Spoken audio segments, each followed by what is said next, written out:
Desde la última vez que nos vimos por estos medios, ha dado otra vuelta sobre su eje imaginario y, por supuesto, sigue generando acontecimientos en pleno desarrollo. Y hoy es viernes. Gracias a Dios, es viernes. ¡Qué semanita! Y qué viernes también. Shabbat Shalom, Assalamu Alaikum, Pax Vobis. Recuerden, en esta tierra de gracia llamada República Bolivariana de Venezuela, convivimos en santa paz los seguidores de las tres grandes religiones monoteístas que coincidimos en Medio Oriente y en Tierra Santa. Y en Jerusalén, las tres. De manera que ese es un derecho que hay que saber preservar y legar a las futuras generaciones, ¿no? Esto no es algo que se pueda decir, ¿por qué no? ¿Ustedes creen que hay muchas televisoras en el Medio Oriente que ahora en el viernes así? No. Los climas de tensión no permiten esta confraternidad y esta vivencia bajo el mismo cielo democrático que tenemos aquí. Bueno, ya que hablamos del Medio Oriente, hablemos de algo que es una experiencia inolvidable, el desierto del Sáhara. Son más de 9 millones de kilómetros, ¿no? Y esto va desde el legendario y bíblico Mar Rojo, por todo este norte del Magreb, lo que es Egipto, Libia, Argelia, Marruecos, Mauritania, el ex-Sáhara sudoccidental, donde ocupaba colonialmente España, Mali, Níger, Chad, ese enorme océano de arena que cuando vuela tiene la fuerza tal, cuando sopla un irifi aquí, es tal la fuerza con que arrastra la arena volando que uno siente, si no tiene el turbante sin el cual no se puede sobrevivir en el desierto, porque es imprescindible hasta para tomar agua, ¿no? Uno siente como si le clavaran 1000 agujas por centímetro cuadrado, y los todoterrenos, cuando son sometidos a muchas tormentas de arena, se le va cayendo la pintura como si fuera un sandblast. Ese monstruo que no perdona a los débiles, ese es el lema, ¿no? El Sáhara no perdona a los débiles. Si uno no se adapta en los primeros días hay que sacarlo porque se deshidrata y despega, aunque tenga cerca un pozo secreto. Ya hablaremos de pozos secretos también. Bueno, el Sáhara sigue siendo noticia y por diferentes razones. La geopolítica se mueve y la zona sur del Mediterráneo, altamente sensible para los intereses geopolíticos de Occidente y de la OTAN, está metida precisamente en esto, ¿no? Por algo cambiaron uno por uno los gobiernos nacionalistas, gobiernos nacionalistas que mantenían los países en un grado envidiable de desarrollo y de comodidad y seguridad social. Lo digo porque estuvimos allí, ¿no? Egipto, bueno, tiene lo suyo, pero la Libia de Gaddafi tenía un estándar de vida envidiable, y no menos Argelia en el momento del gobierno progresista, ¿no? Y por lo demás, ¿qué decir del Irak de Saddam Hussein, ¿no? Bueno, acontecimientos en pleno desarrollo, y lo de hoy, que para variar lo hemos modificado a última hora, luce bastante importante. Hemos querido darles una reseña. Esto es el comienzo de una tormenta de arena, y el camello es la nave con la que se navega en el desierto. El comienzo, cuando la tormenta de arena se pone intensa, uno no ve a esa distancia nada, y tiene que quedarse quietico y esperar a que pase, porque no se puede hacer absolutamente nada. Está la bandera del Frente Saharaui. Habíamos dicho que los nómadas, que tienen libertad para ir de un extremo al otro, se mueven en pequeños grupos así, o se mueven a veces en cantidades un poquito más grandes, pero es normal en medio de aquella absoluta falta de animación, en aquello el silencio absoluto. El silencio es tal en el Sáhara que uno oye su propio corazón cuando se queda solo. Es una inolvidable experiencia. Veamos los acontecimientos en pleno desarrollo. Esto fue una cuña que hicimos en una oportunidad para presentar el especial. Sin ese turbante uno no sobrevive ahí. Y ese turbante, que mide como 4 metros, es que uno le ata una piedra y lo fondean un pozo. Este guía me dijo, ¿quieres tomar agua? Y digo, ¿agua dónde aquí? No hay nada a la vista. Dice, bueno, vamos a ver, se mueve, marca, corre la piedra y allá abajo a 4 metros, con una piedra mojada, estrujábamos esto. Una niña de 15 años, reducida a 40 kilos de peso, ¿no?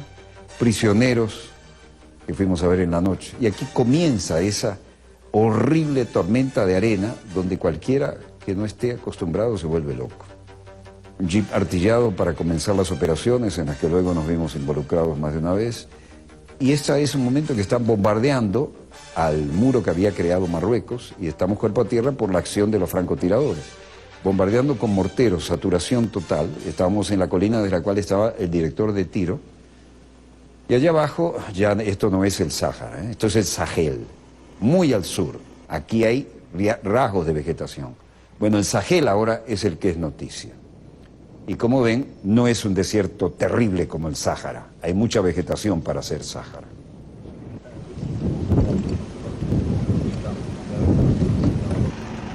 Aquí tenemos que reivindicar una vez más acontecimientos en pleno desarrollo. Y en desarrollo es registrado legal y oficialmente por dossier. Nadie está autorizado a usar esto, sea quien sea. En desarrollo también está legalmente registrado por dossier. No puede usarlo ningún otro canal, ningún otro programa. Bueno, aquí un capitán, Eric, diciendo, estamos precisamente en la línea que marca la frontera y el objetivo es el control de la zona de tránsito de población y los grupos armados. Difícil de hacer eso allí. Y un teniente de Mali, Mohamed, dice, nuestro primer objetivo es asegurarnos de que los enemigos no se infiltren en la población y que solo puedan tener esta información del jefe del cantón. Por lo tanto, he enviado elementos para asegurar la zona. Deben actuar a partir de un punto de búsqueda para lograr instalar un campamento seguro. Luego, un colega con la bufanda alrededor de la cabeza, en medio de una tormenta de arena que recién comienza, dice, el objetivo es de hecho trabajar en zonas fronterizas, ya que son refugiados potenciales. No queremos infiltrados en la población, no queremos que lleven informaciones a los lugares donde se supone que la puede usar el enemigo, y esto no les permitimos alejarse de un punto de búsqueda hacia el final del campamento. Se inicia la tormenta de arena sutilmente y en francés, Siham, comandante de operaciones, termina diciendo, el objetivo es de hecho trabajar en las zonas fronterizas y lograr que de alguna manera, estos ya están en el subsáhara, no el Sahel, muy al sur del Sáhara. Esto es un paraíso comparado con el Sáhara.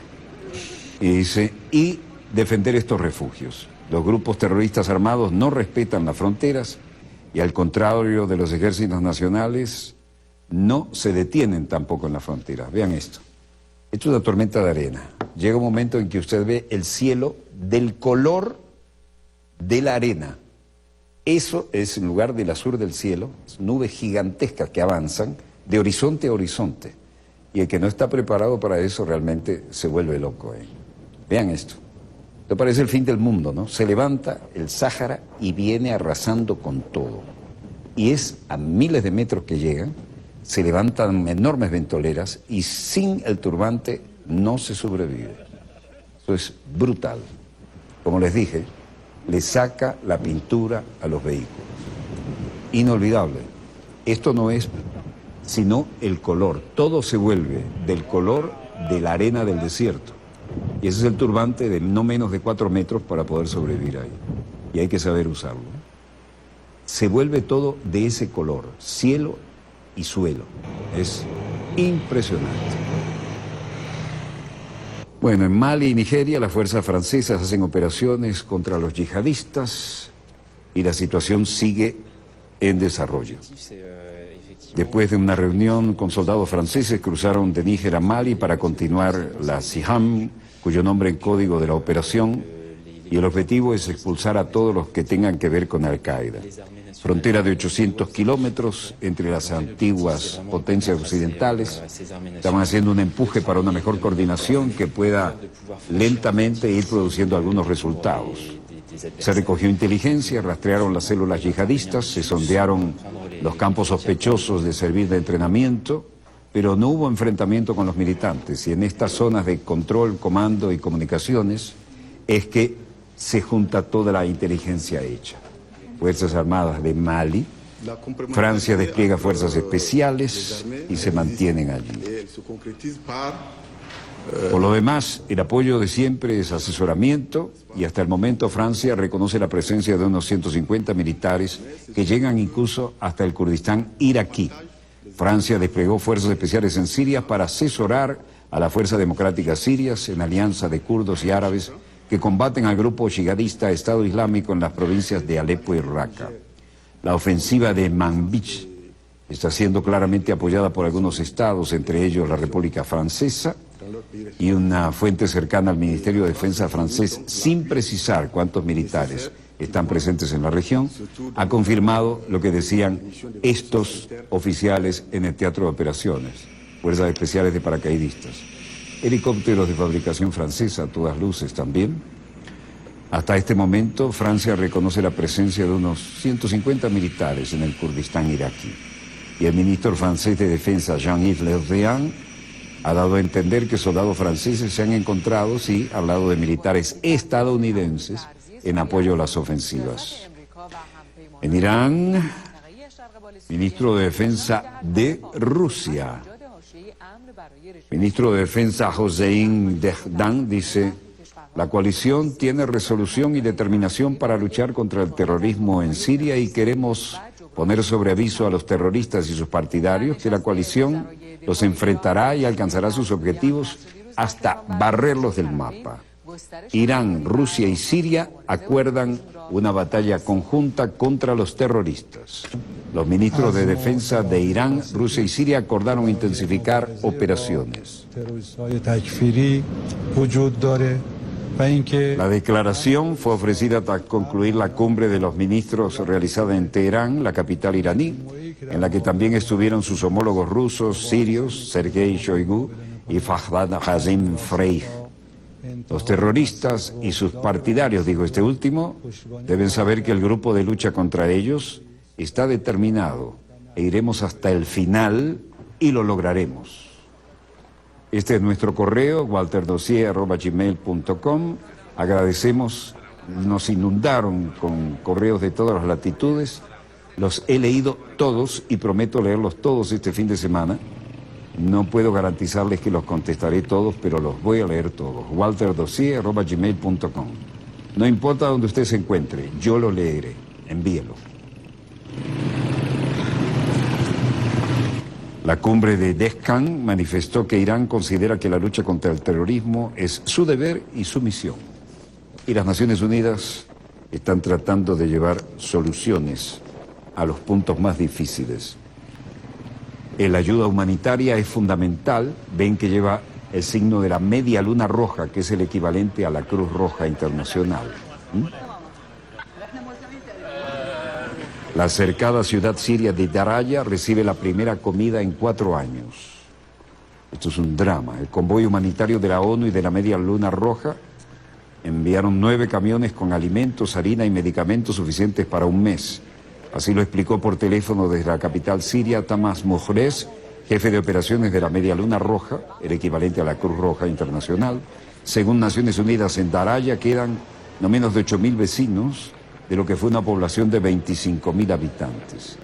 La semana pasada otro cargamento logró romper el cerco del ejército de Bashar al-Assad, pero solo incluyó algunas medicinas para los habitantes que quedaban allá. Ayatollah, general de división, comandante del sur de Kirkuk, dice: nos hemos dado cuenta que en la primera línea el ISIL ahora se apoya en túneles para protegerse de los ataques aéreos de la coalición. Cuando nuestro campo de fuerzas anteriormente estaba más cerca, comenzaron contraatacando desde dentro de esos túneles. rueda de prensa muy lejos del teatro de operaciones, dice, no tienen nada.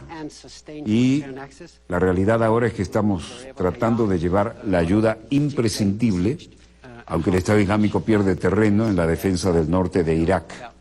El pueblo se ha envuelto bajo el control iraquí y el pueblo de Bashir ha convertido en las últimas horas, ha confirmado haber sido testigo del avance de las fuerzas antiterroristas conjuntas y la retirada de los militantes del norte de Irak, lo que permite también el acercamiento con la ayuda imprescindible para llevar ayuda a todos los puestos. La situación es bastante caótica y los suministros básicos no son precisamente los ideales. Pero aquí todos tratan de sacar adelante la situación y los túneles de que hablábamos han sido la parte táctica imprescindible.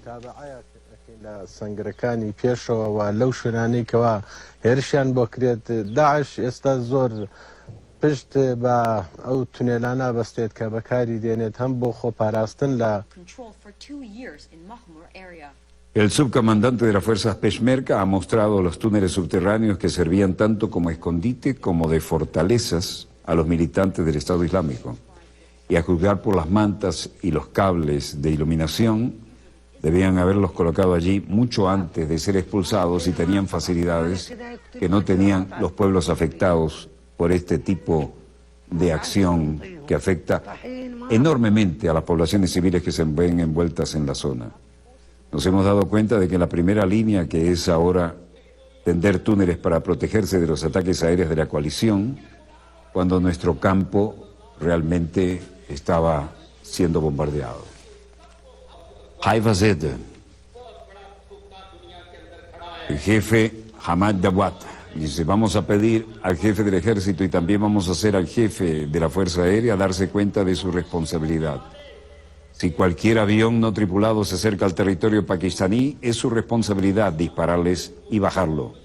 Y también responder a este tipo de ataques. Y si Dios quiere, 200 millones de musulmanes están dispuestos a pararse detrás de ustedes para dar una respuesta acorde a esta confrontación. Y Jamaat Duhad, de las Fuerzas Islámicas de Caridad, dice, gobernantes pakistaníes y gobiernos civiles de Pakistán y el ejército de Pakistán, los políticos pakistaníes y la oposición de Pakistán, todo el mundo tiene que unirse para enviar un mensaje que tenemos el derecho de llevar a cabo todo tipo de acciones defensivas contra los zánganos de los Estados Unidos. Y si Alá lo quiere, vamos a defender nuestro país. Envío este mensaje ante la necesidad de la hora que vivimos. Derribar aviones no tripulados estadounidenses, cualquiera que entre en el país, es una necesidad esencial, dijeron. Este discurso público se produce en un momento de tensas relaciones después que aviones no tripulados estadounidenses volaron sin permiso oficial sobre el oeste de Pakistán para matar al líder talibán afgano Mullah Akhtar Mansour el mes pasado. Viernes, hora de la oración, todo el mundo cara a la Meca.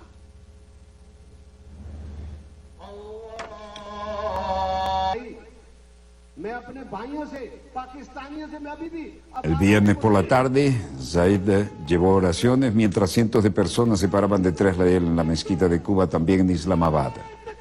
Vamos a pedir al jefe del ejército y también vamos a hacer que el jefe de la Fuerza Aérea asuma sus responsabilidades. Y reitero, cualquier avión no tripulado que se acerque al territorio, es responsabilidad de ustedes dispararle y bajarlo. También hay que responder a este tipo de ataque. Y si Dios quiere, cientos de millones de musulmanes están dispuestos detrás de ustedes para dar una respuesta acorde y abordar algo más que manifestaciones contra Estados Unidos después de las oraciones del viernes.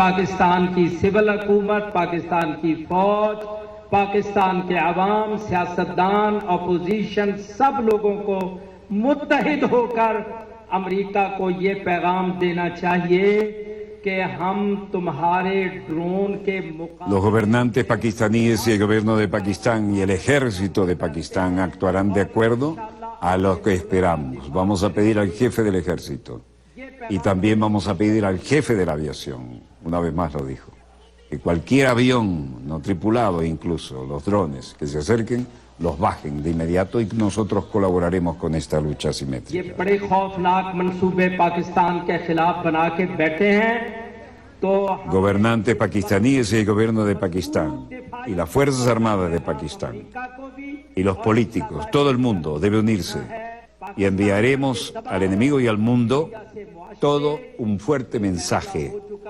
apoyado y aprobado en los hechos, Pakistan todo tipo de acción defensiva contra los बहरहाल ये समझता हूँ zánganos de Estados Unidos, dijo. Y estamos dispuestos a defender nuestro país con la vida y en defensa de nuestra fe y nuestra cultura. अपने दिफा की तैयारी करने, अपने एटमी कुव्वत को मजबूत करने, अपनी मिसाइल टेक्नोलॉजी को मुकम्मल करने के लिए इंशाअल्लाह दुनिया की कोई कुव्वत नहीं रोक सकती। Mientras esto ocurría en este ámbito, en el mar del sur de la China, nuevamente tensiones, ya que hay intereses de numerosas potencias regionales, ¿no? Desde Japón hasta donde sea. Y aquí Wang Yufei, director de la Oficina de Asuntos Exteriores del Ministerio de Defensa, decía: el caso más destacado en relación con el asunto del mar meridional de China es el llamado arbitraje de un solo lado, de Filipinas. Y una vez más hay que decirlo, esto es una provocación política en el manto legal que la envuelve, pero también es ilegal y sin ningún fundamento. Y China se opone firmemente. No vamos a aceptar ni reconocer esto. China defiende a ultranza su soberanía en el mar del sur de la China. 本身的仲裁案呢是不合法的，也没有任何的基础，中方是坚决反对，而且不接受，也不承认。 Como tenemos el apoyo de la comunidad internacional y muchos países, creemos que fuera de la región se ha actuado de una manera y la cuestión que intentan implantarnos en la región no tendrá éxito. Desde el punto de vista legal, se critican los errores cometidos en el Tribunal de Arbitraje en su dictamen sobre la jurisdicción en nuestro mar y se demuestra que tanto este veredicto como el que está pendiente sobre aspectos de fondos son nulos y no tienen validez. En suma, primero el tribunal se equivoca en pretender que las demandas de Filipinas constituyen disputas entre China y Filipinas referidas a la interpretación o aplicación sobre los derechos del mar. Nosotros defenderemos nuestra libertad de navegación. El tribunal se equivoca al asumir jurisdicciones sobre reclamaciones que son en esencia asuntos de soberanía sobre territorios terrestres y nuestro mar. No obstante, hay maniobras con la presencia y la influencia de Estados Unidos y sus aliados pro-occidentales en toda esta zona del mar de la China. Y el almirante de la Marina de Estados Unidos, Charles Williams, decía: el evento multilateral al que me he referido es un escenario en el mar de Sulu, donde la Real Marina de Malasia, la Marina y la Armada de Filipinas hicieron un escenario basado en el desafío al dominio marítimo. With the Royal Malaysian Navy, the U.S. Navy, and the Philippine Navy. And it was a scenario based on a maritime domain awareness challenge, trying to gather information about the sea space. El asunto aquí es reunir información sobre los estados que tienen interés en la mar, compartir esa información de manera eficaz entre las tres fuerzas navales y a una gran distancia. Es un escenario muy realista y un reto que se presenta de vez en cuando. Y estoy feliz de decir que las tres fuerzas navales han planificado y ejecutado con éxito este escenario para las grandes maniobras que hemos realizado. Estoy seguro que hay lecciones aprendidas y francamente estamos todavía desde la semana pasada recogiendo esas inmensas lecciones y lo más importante es decir que la primera es el valor de nuestras relaciones y el valor más importante aprendido fue el valor de actuar en conjunto en el transcurso del espacio y el tiempo. Admiral Williams, in your remarks that this is about the goals change every year with CARAT. So, from the U.S. side, Así que desde el punto de vista de Estados Unidos, realmente y sinceramente no tenemos ninguna idea sobre cómo van a importar las políticas del presidente entrante o cómo afectarán a nuestra posición ya marcada. Es una larga historia de operaciones de gran éxito entre la Armada de Filipinas y la Armada de Estados Unidos. De manera que por más de 50 años hemos tenido un compromiso muy cooperativo y muy profesional entre las dos marinas de guerra de los dos países. Not just 22 years, but more than 50 years of very cooperative and very professional engagement between the two navies and the two countries. Luego hubo una pregunta más y dijo, creo que sí he entendido bien la pregunta. Estamos acerca de cómo, iba a decir que Estados Unidos ha tenido presencia pertinente, persistente también, y continúa y continuará en el Pacífico Occidental como una nación que ha estado aquí con una fuerte armada durante 70 años. Esa presencia nunca ha vacilado y será sostenida y seguirá siendo así en el futuro. It has only been, just like I said, persistent and sustained, and I would expect it to be just that in the future. Todo esto viene a que terminan las patrullas marítimas coordinadas con Filipinas y Malasia y son todo un mensaje de desafío al deseo de China continental de que se respete su soberanía en el mar del sur de la China.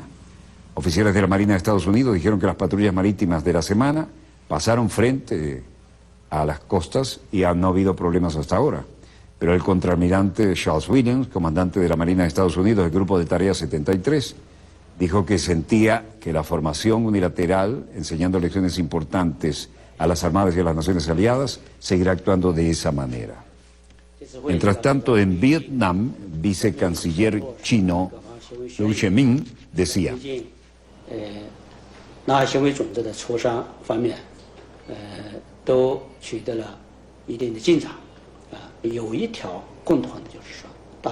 se han hecho algunos avances, hay consenso alcanzado por todos lados, se habla de paz y estabilidad en el mar del sur de China, pero deben ser mantenidos. También hay acuerdos que garantizan la libertad de navegación en la región para seguir aplicando la declaración sobre la conducta de las partes en el mar del sur de China de una manera eficaz y completa.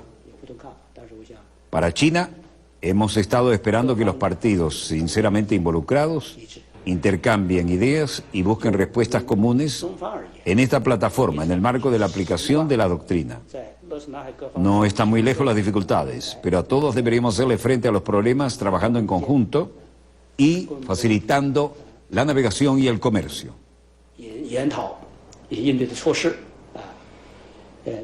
Sin embargo, creemos que el arbitraje que ha llamado una de las naciones involucradas ha violado el acuerdo de China y Filipinas. Filipinas pidió un arbitraje internacional que ha caído muy mal en China, ¿no? Y el arbitraje viola el acuerdo de China y Filipinas alcanzado durante años de trabajo para resolver el problema de manera bilateral sobre las navegaciones. Y ha violado la cuarta regla del Departamento de Comercio, que es cualquier conflicto debe ser resuelto por las partes a través de negociación bilateral. Y esta gente, no lo dijo él, pero queda subyacente, involucró incluso a Estados Unidos, ¿no? A medida que el país directamente afectado se opone a cualquier resultado de arbitraje, el arbitraje queda fuera de lugar. Las disputas entre China y Filipinas en el mar del sur de China deben ser resueltos por China y por Filipinas. Y por supuesto, si las dos partes lanzan un diálogo bilateral en el futuro, tienen que ser respetados los hechos históricos y trabajar de acuerdo con las leyes internacionales. Y esto no tiene nada que ver con el resultado de ningún arbitraje. Bueno, está tensa la situación. Y no es lo único que hoy es noticia en los mares internacionales.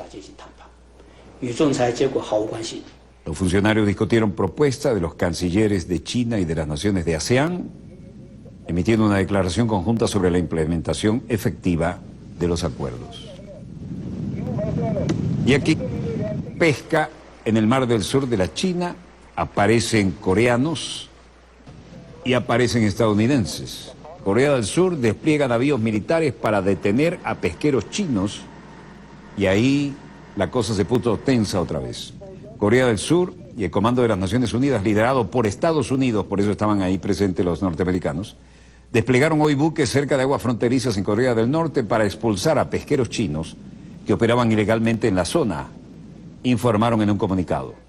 Varias embarcaciones de la Marina surcoreana se desplazaron hasta aguas del santuario del río Han, en el Mar Amarillo, para perseguir a unos 10 pesqueros chinos que faenaban en la zona.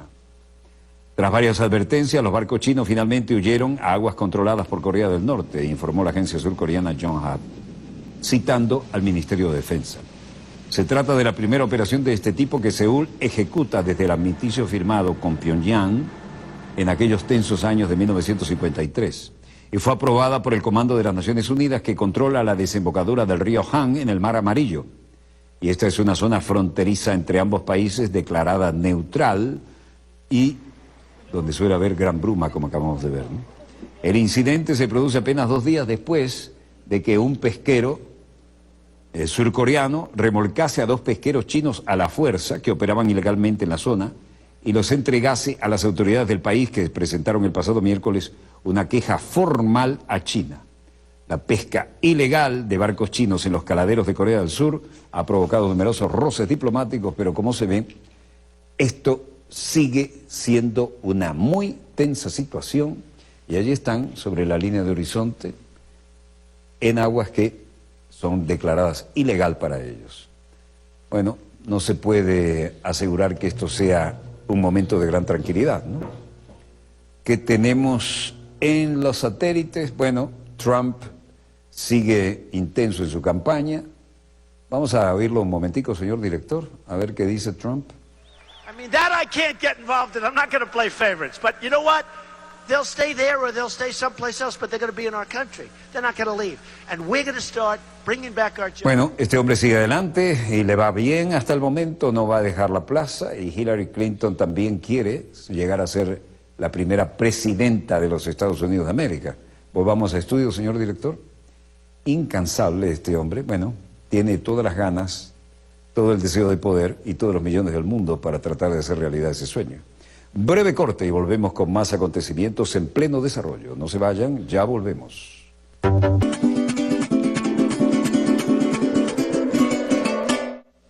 Volvemos con más acontecimientos en pleno desarrollo y tenemos el comunicado de la Armada de la República Bolivariana de Venezuela sobre nuestro embajador sin fronteras.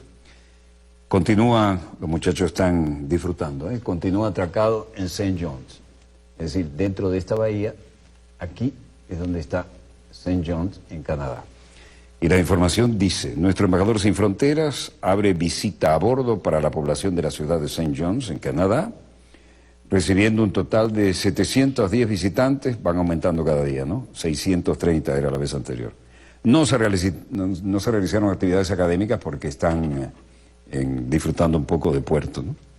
Glosario naval: abanicar, separar una pluma o puntal de carga de la vertical del extremo en que se apoya para que pueda trabajar a mayor distancia en sentido horizontal. Esto es abanicar. Vamos a la cámara 2, señor director. Bajar el puntal y abanicarlo es moverlo para que sirva como apoyo para mover carga, ¿no? Después vuelve a la posición en que estaba. En todo caso, agradecemos al contraalmirante Villafañe Valdivieso y al vicealmirante Clemente Antonio Díaz la información. Hay gente tan detallista. Volvamos a la maqueta del Bravo Eco, señor director. Esa bandera, en efecto, tiene 7 estrellas y no 8 como corresponde a la República Bolivariana de Venezuela. Pero me voy a mover hasta allí para decirles qué pasa. Esta maqueta me la regalaron como presente institucional en la Cuarta República. Y abrir esto y alterar este trabajo de filigrana donde cada cabo, cada cable, cada cosa está hecho en perfecta escala, incluyendo el mascarón de proa, es algo que yo no me atrevería de ninguna manera a hacer. Tiene que ser el artista que hizo esto el que modifique tal cosa. Mientras tanto, den por sentado que seguimos con la bandera de las 8 estrellas, pero ese proviene desde la Cuarta República. Yo vengo dando clase con las Fuerzas Armadas desde hace 40 años, ¿no? Y mi primera oportunidad fue en la Escuela Superior de Guerra Naval. Ese fue mi primer diploma de profesor honorario. Bueno, dicho esto, tenemos mucha información que compartir. ¿Y hay alguna novedad sobre un pase, señor coordinador? Bien. Entonces, vamos con los acontecimientos en pleno desarrollo y veamos estos de acuerdo al video que tenemos preparado con nuestra pauta. Señor director, adelante. La situación que tenemos planteado aquí es bastante fluida y tiene que ver con referéndum y, bueno, en este mismo momento nos dicen que debemos dar un pase al departamento de prensa. Agradecemos al profesor. Muchas gracias, compañero. Y estamos en Luxemburgo y, entre otras cosas, se preocupan por el control de armas en Europa. Y esto tiene varias lecturas interesantes. En principio, veamos los acontecimientos en pleno desarrollo, pero voy a ubicar un momento en el mapa. ¿Dónde vamos después? Aquí hay un reacomodo muy preocupante en el ámbito de Europa sobre qué decide Inglaterra. ¿Queda, se va, se queda o se va? Y esto tiene de cabeza a toda la Unión Europea. Ahora, aparte de esto, hay ahora un agregado de última hora que aprovechamos por los pases que nos dieron oportunidad de cambiar la pauta. Y ahora sí, vamos con los acontecimientos en pleno desarrollo. Y esto comienza en Luxemburgo, acaba de llegar. Y esto tiene que ver cuando el ministro del Interior se refiere a qué se va a hacer con la posesión de armas, que es un tema de debate de grandes consecuencias en Europa, en este país.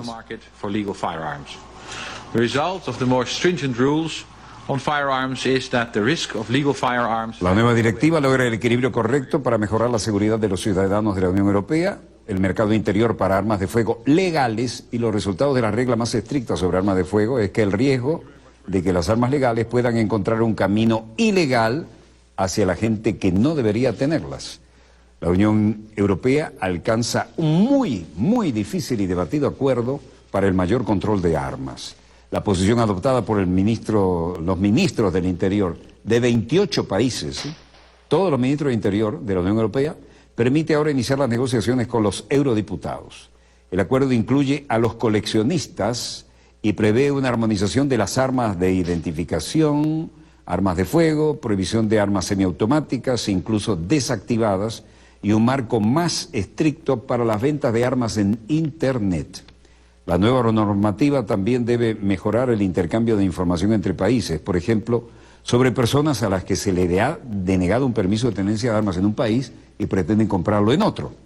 Es decir, toda Europa debería estar bajo el control de las computadoras. El endurecimiento de la legislación, reclamado con insistencia por Francia, encontró resistencia en otros países, especialmente del este europeo, que son de una fuerte tradición de caza, como Polonia y la República Checa. Hemos alcanzado un compromiso, se congratuló el ministro holandés Harde van der Stoer, tras subrayar la diferencia entre los estados. Sinceramente me hubiera gustado un acuerdo más ambicioso, dijo por su parte el comisario europeo de Asuntos Internos, Dimitris Avramopoulos. El ministro francés del Interior, Bernard Cazeneuve, celebró un comunicado de acuerdo político, pero advirtió que seguiría de cerca los trabajos hasta la adopción definitiva de una directiva que requiera el voto favorable del Parlamento Europeo. Hay un impresionante lobby de coleccionistas de armas y de tiradores deportivos y cazadores que hay que atender. En Luxemburgo, Theresa May, la ministra del Interior británica, llega esplendorosa y dice: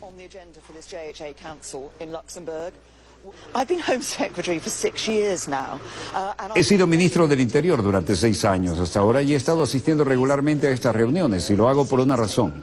Porque estoy muy clara que las decisiones tomadas aquí ayudan a proteger la seguridad y la seguridad del Reino Unido. Y si nos fijamos en temas como el movimiento de armas de fuego ilegales en toda Europa, el intercambio de antecedentes penales, la reducción de los factores de atracción que está llevando a mi gente a querer migrar a Europa, estoy muy claro que el Reino Unido puede tomar una ventaja. Tomando el control, no se trata de alejarse de la mesa. Cuando control está tomado, se trata de asegurarse de que una nueva voz sea escuchada y que cuente esa voz. Pero solo puede tomar una ventaja sobre estas cuestiones si estamos sentados todos alrededor de la mesa y en primer lugar. Muchas gracias. Estados Unidos se mantiene a salvo. El Reino Unido dice que la reunión de ministros de Luxemburgo es segura si asisten realmente todos. Der Spiegel, importantísima revista, ¿no?, dice, bueno, vamos a ver qué hacemos. ¿Nos quedamos, nos vamos de la Unión Europea? ¿Se dañará Europa? ¿Debe ser sí o no? ¿Debe ser la cantidad de integración que quieres? ¿Quieres una unión federal completa? ¿Quieres solo una zona de comercio? ¿O qué somos realmente? Así que buscando el problema del referéndum, usted está pidiendo a 65 millones de personas la pregunta equivocada. No es un sí o un no, es qué grado de integración es lo que realmente queremos. Y esto es lo que dijo Nick Ansken, haciendo frente al gran tema que tiene de cabeza a toda Europa. ¿Nos integramos de verdad? ¿Cuánto nos integramos? ¿Y hasta dónde?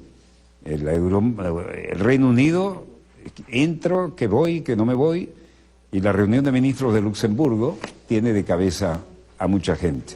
¿Por qué? Porque, vean, esto es Berlín, obviamente, y al fondo está la famosa y recordada antena de la televisión. Aquí, en Alemania, el tema es otro. Este caballero dice, creemos que es necesario unir las fuerzas de la Unión Europea, los críticos a nivel parlamentario, vean, la puerta de Brandenburgo, la que estaba cerrada durante la Guerra Fría. Dice, aquí hay que distinguir entre los perseguidos verdaderos, basados en la Convención de Ginebra, entre las personas que merecen protección y aquellos, y es la mayoría absoluta, que vienen aquí como refugiados, pero buscan simplemente razones económicas. Necesitamos decir claramente que es imposible. No podemos tomar, aunque lo intenten, más refugiados. Tenemos que salvar a aquellos cuando se embarcan en su viaje desde África para evitar un desastre. Así se justifica. Pero Frontex tiene que llevar a cabo a la gente a un lugar seguro, pero para llevarlos de vuelta a los puertos. Tienen que entender que no podemos seguir recibiendo cualquier cantidad de inmigrantes desde África porque Europa ya no puede más. Ni siquiera lo intenten, dicen los de la extrema derecha también en Austria. Durante la reunión cumbre en la cima de montaña más alta de Alemania, dijeron que no hay espacio para recibir más gente y no tienen que intentarlo. Esto no nos lleva a ninguna solución, ni negociada ni no negociada. Dass es dann innerhalb der Europäischen Union 28-1 einfach so weitergeht, das ist, glaube ich, eine Vorstellung, die nicht sehr realistisch ist. Sondern dann, glaube ich, sind wir an einem Punkt, wo der europäische Integrationsprozess insgesamt ins Stocken geraten kann. Ich würde aber gerne noch, weil sigue de cabeza, todos los líderes tienen que dar una solución y la gente se está cansando de que vengan más y más y más inmigrantes. No se trata de un sí o un no, no se trata si es la cantidad de inmigración que queremos, se trata de una unión federal completa la que puede dar la salida a que Europa salga de este predicamento. Así que se busca la solución del problema en un referéndum y se está pidiendo a 65 millones de personas la pregunta sí o no. Pero en realidad lo que deberíamos preguntarnos es qué grado de integración queremos para aquellos que vienen a tratar de tener un lugar bajo el sol en Europa.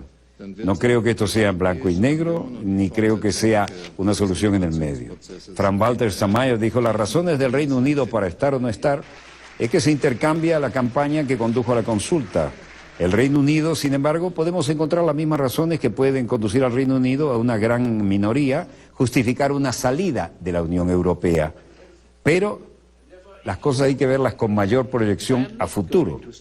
Y Wolfgang Schäuble dice, no voy a empezar a dar una conferencia a nadie sobre cómo deben decidir su futuro. Vamos a acatar cualquier decisión tomada en junio, la decisión que sea. Pero para ser justos, también debo decir con respecto a la votación que en los medios, en significa fuera, fuera y fuera.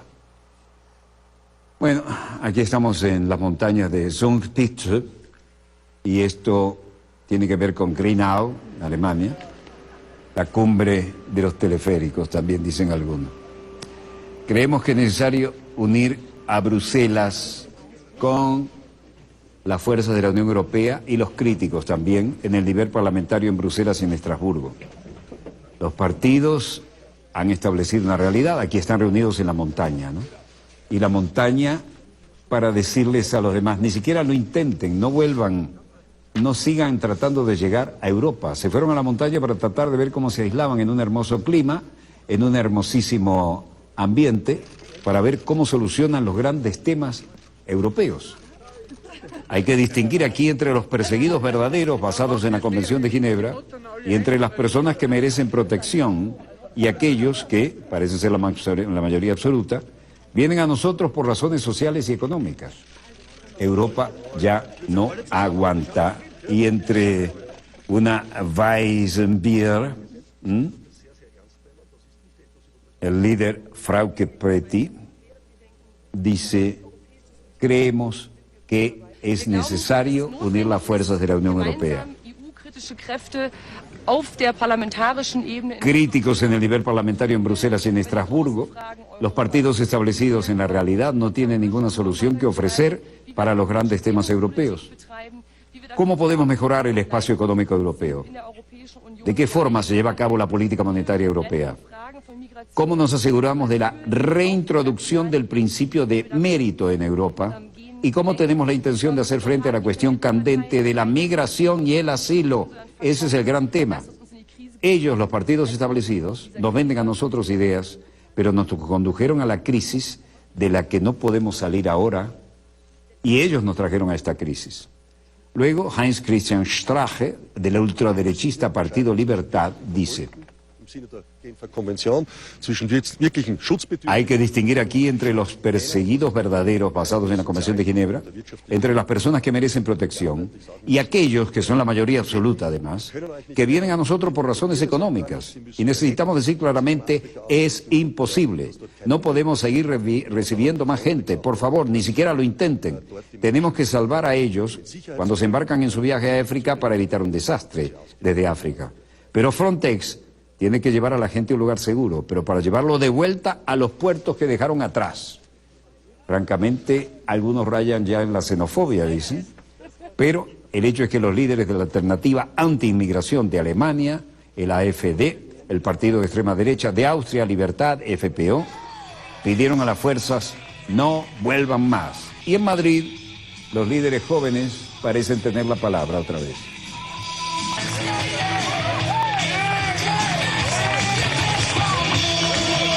Unidos imagina su primer spot que ganan el 26J, Pablo Iglesias y todos los jóvenes de la izquierda.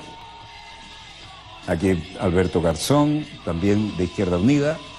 Parece que tienen el futuro cercano en sus manos.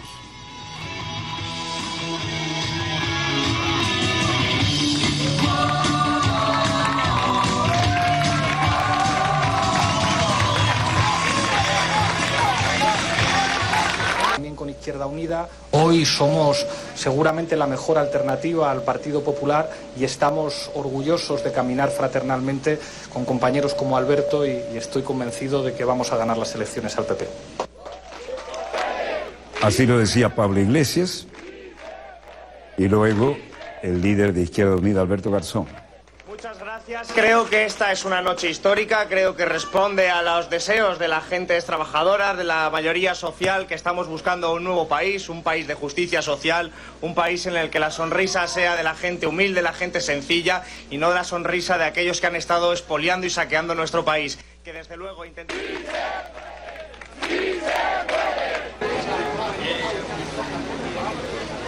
Viento nuevo sopla en la muy inestable y crítica situación que vive España.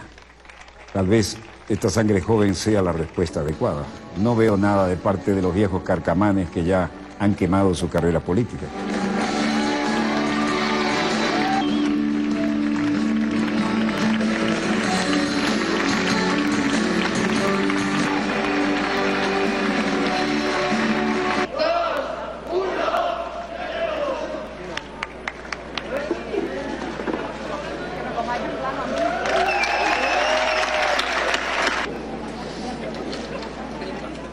De alguna manera se la están ingeniando para convocar. Otra vez para poner este país en marcha.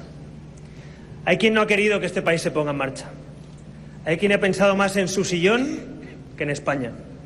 Hay gente que prefería repetir elecciones y que prefiere que participe poca gente. Pero en cambio otros estamos deseando que este país se levante. Porque España es una... volver a levantar.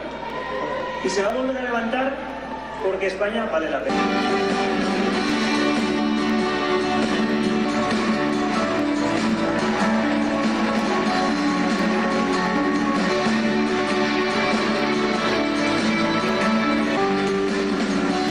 Todo un panorama nuevo y toda gente joven.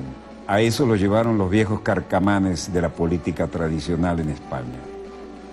Ojalá sirva de algo.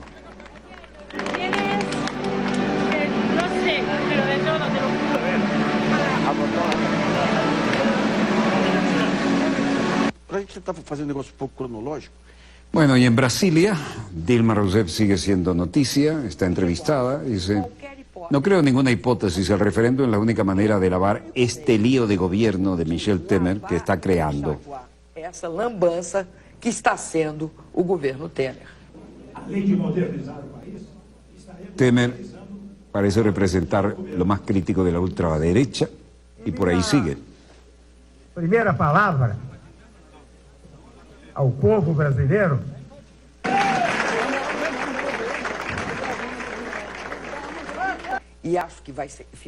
Tengo la intención de volver, porque no he cometido ningún crimen, dijo ella, pero también creo que tenemos que discutir muy bien los próximos pasos. Temer expresa claramente a pauta do Eduardo Cunha. Dilma propone convocar un plebiscito. Declaró su apoyo a un plebiscito para consultar sobre nuevas elecciones y descartó cualquier pacto con el mandatario interino Michel Temer. Si vuelvo a mi cargo, el pacto que se firmó en la Constitución de 1988 no será reconstituido en los despachos oficiales y sí con el pueblo. Es imposible rehacer el pacto sin que la población sea consultada, para salir del problema de fondo que es el golpe del gobierno interino de Temer, dijo Rousseff. Solo hay un camino, que se llame un plebiscito, tal vez. Acuerdos que se han venido haciendo en UNASUR. Caracas, y esto prácticamente en vivo. A Venezuela, el primero de Samper, secretario general de UNASUR. El despliegue de una misión electoral que vino aquí a acompañar las elecciones.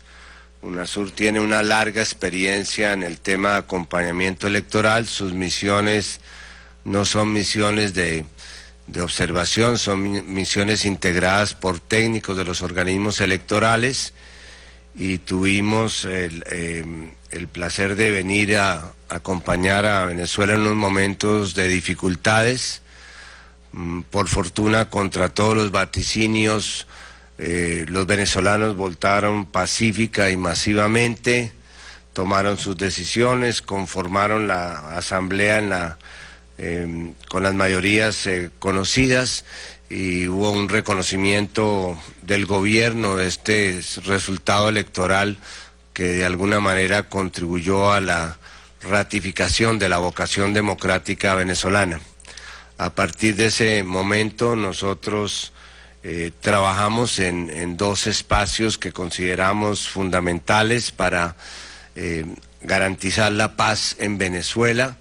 El primer espacio, un espacio de diálogo político. Hemos recibido un fuerte respaldo a los esfuerzos que está haciendo UNASUR porque este diálogo avance constructiva y positivamente.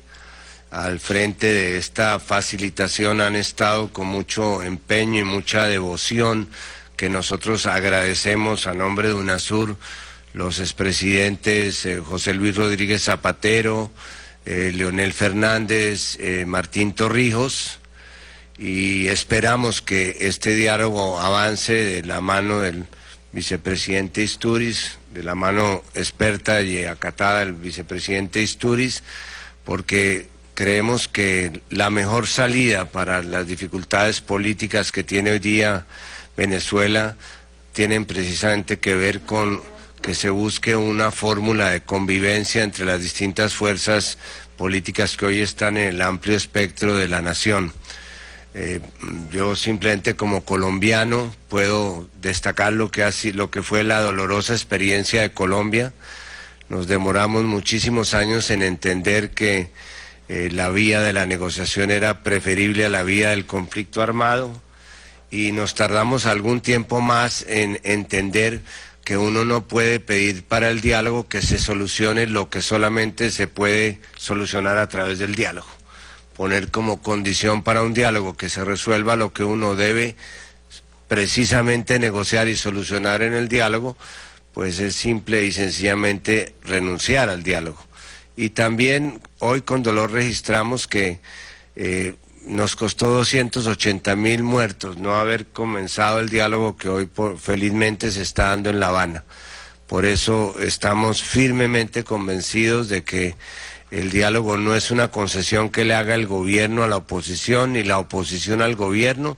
El diálogo es una concesión que le hacen todos a los venezolanos que quieren que de alguna manera este país tenga paz y pueda solucionar sus problemas más acuciosos.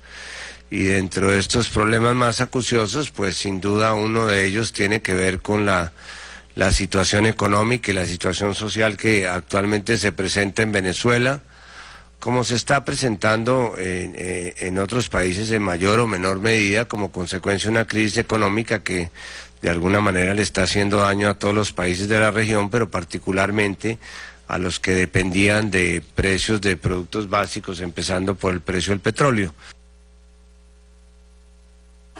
Descubrimos la pólvora y aquí estamos sacando adelante el país. Y cualquiera sea el caso, toda colaboración es buena y todo gesto de auténtica buena voluntad es bien recibido. Pero hasta aquí llegó nuestro dossier de hoy, bastante movido, bastante fluido. Como ustedes saben, no necesitamos ni teleprompter, ninguna de estas cámaras tiene teleprompter, ni usamos libreto, así que podemos, ya que soy el productor, hacer estas conexiones y no perdernos en el camino. Lo único que les deseo es que ustedes no se pierdan en el camino del fin de semana y que no ingresen a la estadística y los tengamos allí el lunes, Dios mediante, para compartir la pequeña gran historia de las próximas 72 horas.